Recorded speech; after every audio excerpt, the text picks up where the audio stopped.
Good evening प्यारे साथियों। तो आ जाइए मेरे साथ एक बार पुनः। आज जो चैप्टर है हमारा दूरी और दिशा ज्ञान परीक्षण का, उसकी लास्ट वीडियो है ये। इसमें 4 से 5 क्वेश्चन हम करेंगे और इससे पहले वाली वीडियो में भी 4 क्वेश्चन किए थे और उससे पहले भी मैंने बेसिक बताई थी। लगभग सारे टाइप के प्रश्न मैंने ले लिए हैं और आप अपनी तैयारी में, और यदि आपको तेज धार देनी है तो निश्चित रूप से डेली शाम को 4 बजे आप मेरी वीडियो को देखें। 4 साढ़े 4 के बीच में वीडियो अपलोड हो जाती है और भी साथी भाइयों को प्रोत्साहन करें वीडियो को देखने का, जिससे कि सभी को लाभ प्राप्त हो सके। पक्का मानना आप कि यहां से बाहर नहीं जाएगा कुछ। यदि आप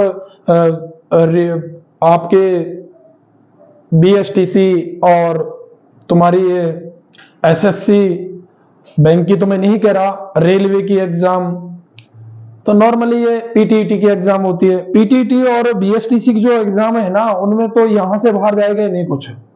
रेलवे के एग्जाम को और इंक्लूड कर लेते हैं। अब आओ तो फिर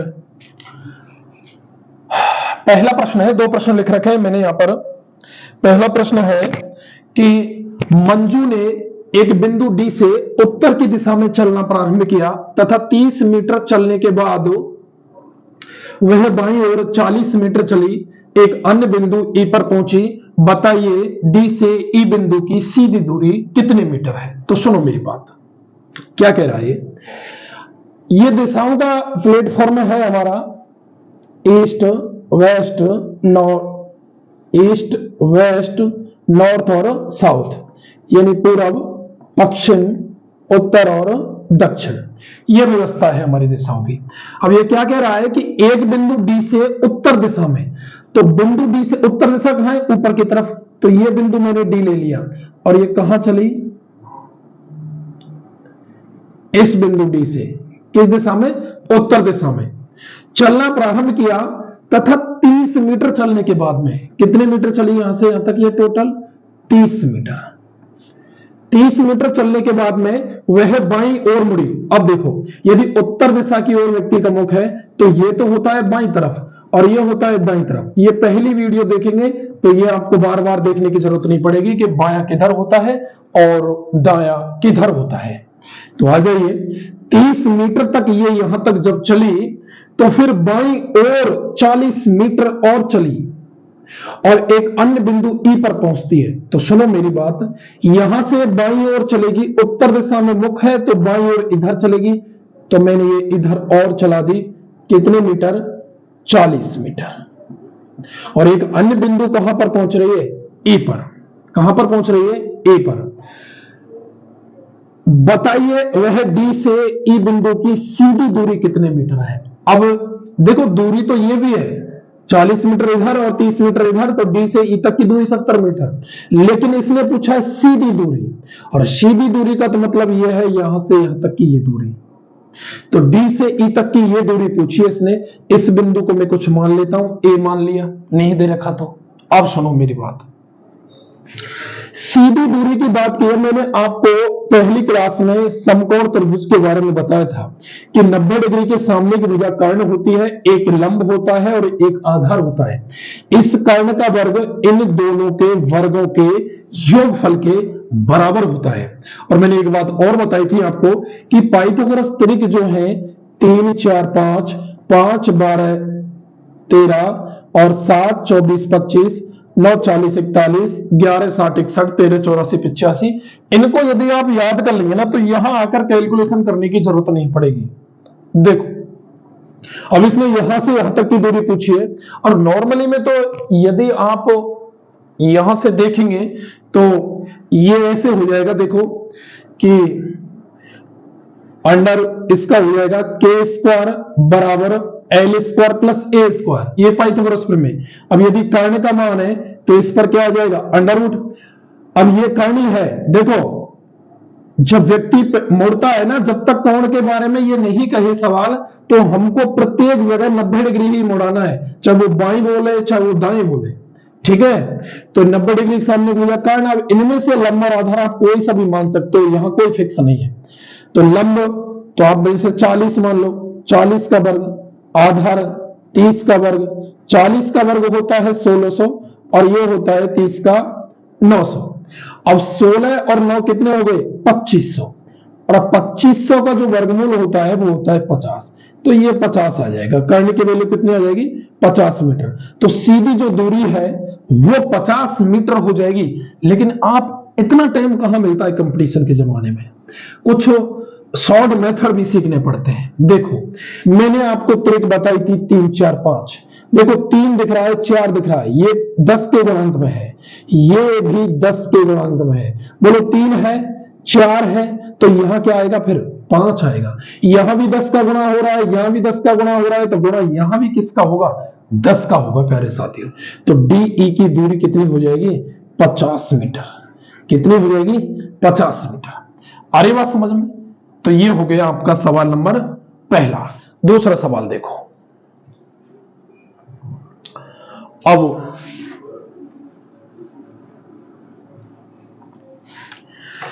सुरेश नदी की ओर पीठ करके खड़ा है, जबकि नदी उत्तर से दक्षिण की ओर बह रही है। देखो मेरी बात सुनो, नदी का जो बहाव है वो उत्तर से दक्षिण की तरफ है, यानी कि इस प्रकार से कोई नदी है और वो ऐसे बह रही है, ठीक है। अब सुरेश की स्थिति क्या है? ये तो नदी है, ये तो क्या है? नदी। उत्तर से दक्षिण यानी ऊपर से नीचे की तरफ बह रही है। अब ये कह रहा है कि सुरेश नदी की ओर पीठ करके खड़ा है। अब वो इधर भी खड़ा रह सकता है, इधर भी मुख हो सकता है उसका, और इधर भी मुख हो सकता है उसका, यानी पूर्व दिशा की ओर मुख हो सकता है, और किधर हो सकता है? पश्चिम दिशा की ओर मुख हो सकता है। ये बह रही है नदी, ठीक है, तो इधर भी पीठ इसकी इधर भी हो सकती है, पीठ इसकी इधर भी हो सकती है। लेकिन आगे पढ़ो, यदि पानी का बहाव सुरेश के बाएं से दाएं हाथ की ओर है, सुनो, पानी का बहाव सुरेश के बाएं से दाएं हाथ की ओर है, तो पानी कहां बह रहा है? ऊपर से नीचे की तरफ। पानी का बह रहा है ऊपर से नीचे की तरफ। अब सुनो, मैंने जब दिशा बताई थी तो आपको स्पष्ट बताया था कि पूर्व दिशा की तरफ यदि किसी व्यक्ति का मुख है तो ऊपर तो होता है बायां, ऊपर तो क्या होता है? बायां, और नीचे क्या होता है? दायां। और यदि पश्चिम दिशा की ओर मुख है, वेस्ट की तरफ मुख है, तो नीचे तो होता है बायां और ऊपर क्या होता है? दायां। अब ये क्या कह रहा है कि पानी का जो बहाव है वो बाएं से दाएं है। देखो पानी का बहाव ऊपर से नीचे है। अब ऊपर बाएं किसका है? इसका है या इसका है? ऊपर जो बाएं है वो इसका है, इसका। तो इसका ये बाईं तरफ हो गई और ये क्या हो गई? दाईं तरफ हो गई। ये बाएं से दाएं हाथ की ओर है, तो ये दायां होगा और ये बायां होगा। इसका मतलब पश्चिम की तरफ तो इसका मुख हो ही नहीं सकता। तो फिर सुरेश का मुंह किस ओर है? सुरेश का मुंह किसकी ओर है? पूरब की ओर। किसकी ओर है? पूरब की ओर है। आगे बात समझ में? ठीक है, आगे देखो तीसरा सवाल।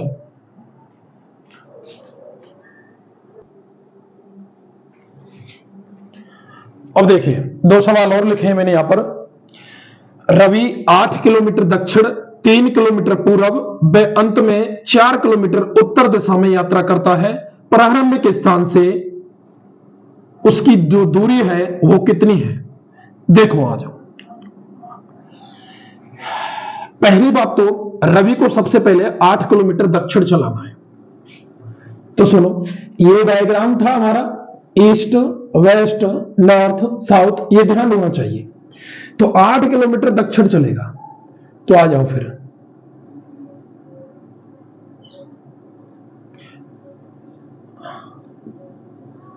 आठ किलोमीटर दक्षिण हो गया इधर की साइड, भाई उत्तर से दक्षिण ये है दक्षिण दिशा। 3 किलोमीटर पूरब, पूरब इधर है, 3 किलोमीटर पूरब चल दिया। फिर अंत में 4 किलोमीटर उत्तर दिशा में, फिर 4 किलोमीटर उत्तर दिशा में चलता है, यहां आ गया। आगे बात समझ में? देखो पहले 8 किलोमीटर दक्षिण, फिर 3 किलोमीटर पूरब और फिर 4 किलोमीटर उत्तर दिशा में। उत्तर दिशा ऊपर की तरफ होती है। प्रारंभिक स्थान से उसकी दूरी, प्रारंभिक स्थान कौन सा था? यहां से चलना प्रारंभ किया था रवि ने, और अंतिम स्थान कौन सा है? ये। तो ये दूरी पूछी है। अब ये दूरी को कैसे ज्ञात करेंगे? तो इसके समानांतर एक रेखा खींचेंगे आप, ऐसे आगे बात समझ में? अब मेरी बात सुनो, ये जब 3 किलोमीटर की तो इसके जस्ट सामने की ये भी 3 किलोमीटर की होगी, और यहां से यहां तक की 4 है, तो यहां से यहां तक की भी कितनी होगी? 4 किलोमीटर की। क्योंकि प्रत्येक बार ये 90-90 है, तो ये देखो आयत का निर्माण कर रहा है, मैथमेटिकल कंडीशन है, और आयत का गुणधर्म है कि आमने सामने की भुजा बराबर होती है। आप वहां मत फंसिए, यदि आपकी मैथ कमजोर है तो आप तो सीधी बात करिए, इसके जस्ट सामने की ये इतनी इसके बराबर, और इसके जस्ट सामने की ये इसके बराबर। देसी फंडा, नो मैथमेटिक्स।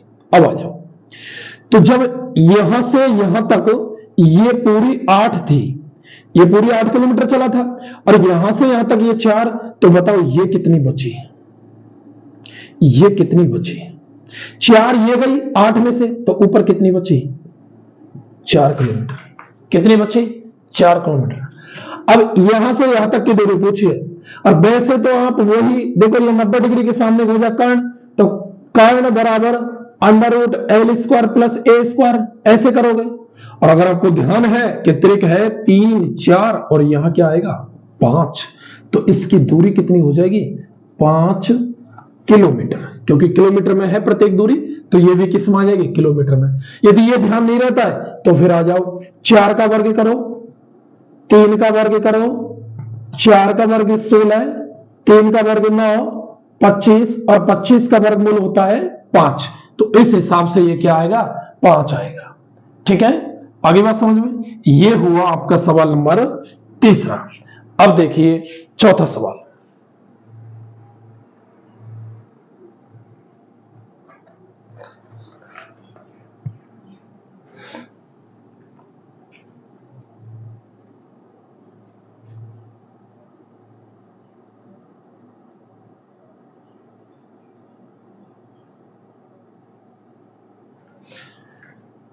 शंकर 10 मीटर उत्तर की तरफ चलने के बाद दाईं ओर 20 मीटर चला, वे इसके बाद क्रम से 5, 25 और 15 मीटर चलने के प्रत्येक बार बाईं ओर मुड़ा है।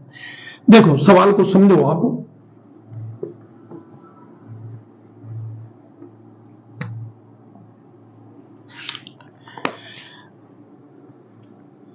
प्रत्येक बार बाईं ओर मुड़ा है, तो बताइए प्रारंभिक स्थान से कितनी दूरी पर? पहले एक एक स्टेप चलो। शंकर 10 मीटर उत्तर की ओर, उत्तर कहां है? ऊपर की तरफ।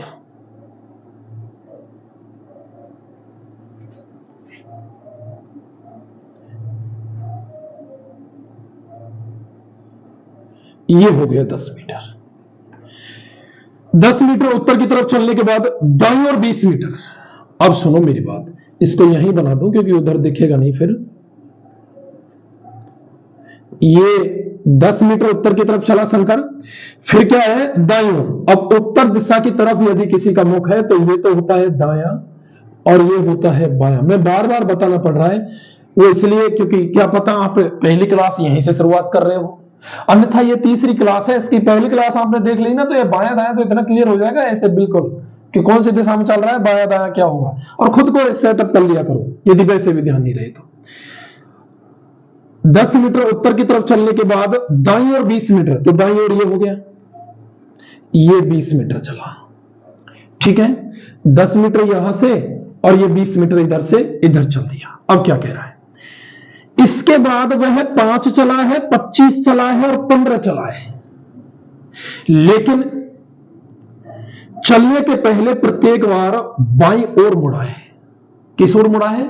बाईं ओर मुड़ा है। तो सुनो मेरी बात, जब बाईं ओर वो मुड़ेगा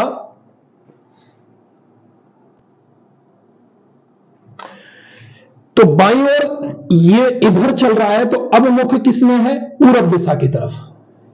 ये पूरब दिशा है, ठीक है, ये ऊपर उत्तर दिशा थी, तो ये दायां हो गया, ये पूरब है, तो अब इसके बाद ये दाईं ओर चला है। देखो 20 मीटर चला, उत्तर की तरफ चलने के बाद दाईं ओर कितना? 20 मीटर। इसके बाद क्रम से 5 मीटर, 25 और 15। ध्यान रखना, अब पहले 5 चलाएंगे, फिर 25 चलाएंगे और फिर 15 चलाएंगे, और यह भी ध्यान रखना कि प्रत्येक बार बाईं ओर मुड़ाना है इसको। तो पहले पहले 5 चलाओ, तो पूर्व की दिशा की तरफ मुख है, तो बाईं ओर ये हो गया 5।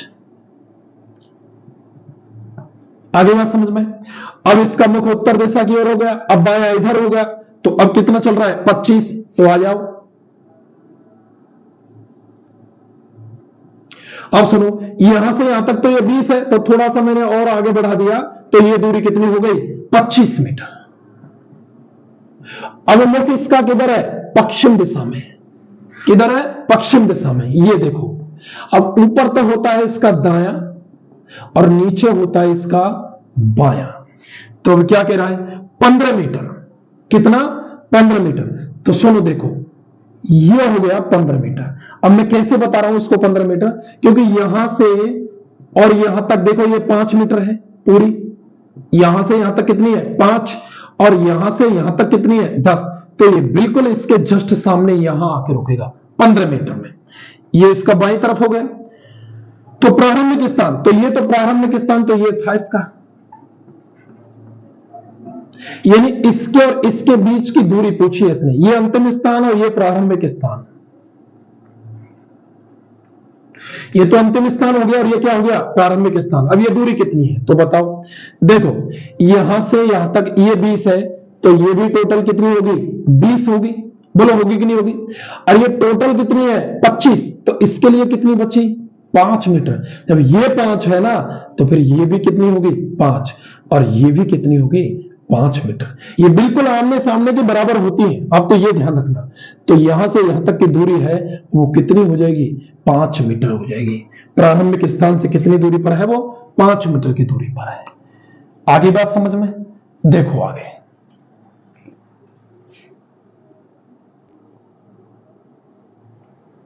देखिए, सवाल है आपका 5वां। ज्योति प्रातःकाल समय एक रेलगाड़ी की ओर पीठ करके खड़ी है, उसका मुख सूरज की ओर है, तो रेलगाड़ी का धुआं ज्योति के बाएं हाथ की तरफ जा रहा है। तो रेलगाड़ी किस दिशा में जा रही है, रेलगाड़ी की दिशा बतानी है आपको इसमें। देखो, कंप्लीट टाइप के प्रश्न ले लिए मैंने, कुछ नहीं बचा बस। देखो आ जाओ। ज्योति प्रातःकाल के समय एक रेलगाड़ी की ओर पीठ करके खड़ी है, उसका मुख सूरज की ओर है। सूर्य कौन सी दिशा में उदय होता है, पूरब दिशा से। देखो, पूरब, पश्चिम, उत्तर, दक्षिण, ईस्ट, वेस्ट, नॉर्थ और साउथ। अब ज्योति का जो मुख है वो इधर है, किसकी तरफ, पूरब की तरफ। यहां ज्योति है। कौन है यहां, ज्योति है। ठीक है, सूर्य की ओर मुख है, इसका मतलब जिधर से सूर्योदय होता है वो पूरब की तरफ होता है। ठीक है, प्रातःकाल का समय यानी सूर्य तो पूरब से पश्चिम और उत्तर तक आता है। ठीक है, लेकिन बीमारी यह है कि इसने प्रातःकाल का समय बोल दिया, तो प्रातःकाल के समय तो सूरज कहां होता है, पूरब दिशा में होता है। और पूरब दिशा की ओर इसका मुख है, सूरज की ओर मुख है, इसका मतलब पूरब की ओर मुख है। अब रेलगाड़ी कहां जा रही है, रेलगाड़ी की ओर पीठ करके खड़ी है, तो रेलगाड़ी ये रही है, ये रेलगाड़ी है। ठीक है, अब ये बोल रहा है कि रेलगाड़ी का धुआं ज्योति के बाएं हाथ की तरफ। अब सुनो, इसका मुख यदि इस दिशा में है, इस दिशा में इसका मुख है, तो ये तो होगा बायां और ये होगा दायां, यानी कि ये इसके बाएं तरफ और ये इसकी दाएं तरफ। और ऊपर तो होती है उत्तर दिशा और नीचे क्या होती है दक्षिण दिशा। अब इसका रेलगाड़ी का जो धुआं है वो ज्योति के बाएं हाथ की तरफ है, यानी रेलगाड़ी का धुआं इधर जा रहा है। ये रेलगाड़ी का क्या है, धुआं है। तो रेलगाड़ी का धुआं हमेशा रेलगाड़ी के विपरीत दिशा में जाता है। यदि धुआं पूरब में जाएगा तो रेलगाड़ी पश्चिम दिशा की ओर जाएगी, यदि धुआं पश्चिम की ओर तो रेलगाड़ी पूरब दिशा की ओर, यदि धुआं उत्तर में तो रेलगाड़ी दक्षिण की ओर, और धुआं दक्षिण में तो रेलगाड़ी उत्तर की ओर। आपने नॉर्मली रेलगाड़ी देखी है, जैसे रेलगाड़ी आगे इधर चल रही है तो धुआं हमेशा उसके पीछे जाता है। ठीक है, हवा काटती है धुआं को। अब सुनो, तो धुआं जा रहा है ऊपर की तरफ, यानी कहां, उत्तर की तरफ। तो बताओ रेलगाड़ी किस दिशा में जा रही है, ऊपर धुआं जा रहा है तो रेलगाड़ी दक्षिण दिशा में जाएगी। तो रेलगाड़ी की दिशा क्या होगी, रेलगाड़ी की दिशा हो जाएगी दक्षिण। क्या हो जाएगी, दक्षिण। प्रातःकाल का समय था, सूरज की ओर मुख करके, प्रातःकाल में सूर्य पूरब दिशा में होता है, पूरब दिशा की ओर मुख हो गया, बाईं तरफ हो गई उत्तर दिशा और दाईं तरफ हो गई दक्षिण दिशा। धुआं जा रहा है बाईं तरफ यानी उत्तर दिशा में, तब रेलगाड़ी कहां जाएगी, दक्षिण दिशा में। दैट्स ऑल, ये क्लियर हो गया। और अब आगे नेक्स्ट चैप्टर के लिए कल शाम 4 बजे की वीडियो का इंतजार करें, और लगातार देखो, एक भी दिन मिस नहीं होने देता, मैं लगातार वीडियो अपलोड कर रहा हूं। आप मेरे साथ यदि कंधे से कंधा मिलाकर चलिए तो पक्का बता रहा हूं, एक सीट आपकी पक्की है बीएसटीसी पीटीईटी में। तो ठीक है, मेन पर्पज जो है वो बीएसटीसी और पीटीईटी है मेरा। ठीक है, आगे जो भी क्लास अपलोड होंगी वो मैं बता दिया करूंगा। बाकी रेलवे के एग्जाम के लिए भी काफी पर्याप्त है ये चीज, ऐसा हार्ड लेवल नहीं आता रेलवे में भी। ये बैंक और एसएससी बहुत बड़ा मैटर करता है। एसएससी जैसे नॉर्मली जीडीवीडी में जो एग्जाम होती है उनके लिए भी पर्याप्त है। ठीक है, तो बने रहिए साथियों मेरे साथ, और चैनल को सब्सक्राइब करें, वीडियो को लाइक और शेयर करें, जिससे और भी साथी भाइयों को और मेरी प्यारी बहनों को इसका लाभ मिल सके। धन्यवाद। जय हिंद, जय भारत।